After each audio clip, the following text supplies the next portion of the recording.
ये वाकया एक पर असरार वादी के एक भूले बसवे गांव का है, जहां के लोग खुद गर्जी और सर्द मेहरी में गुम हो चुके थे।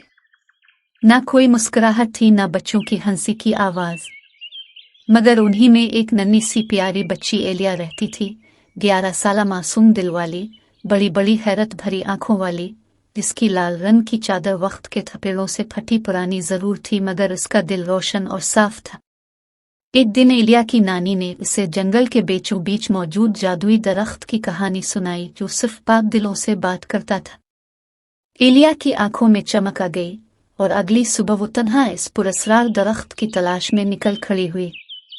वो घने जादुई जंगलों से गुजरी, जहां रोशनी सुनहरी पत्तों से छन कर आती थी, जुगनू रास्ता दिखाते थे और हर कदम पर हैरत थी।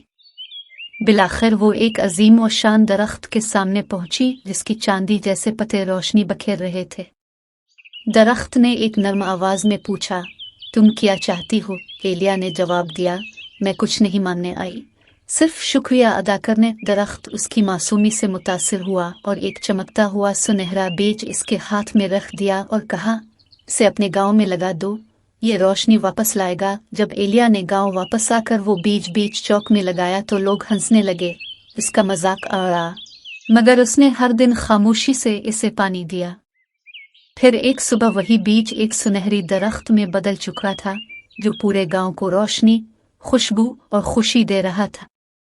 बच्चे हंसने लगे, लोग एक दूसरे की मदद करने लगे और एलिया की लाल चादर उम्मीद की अलामत बन गई।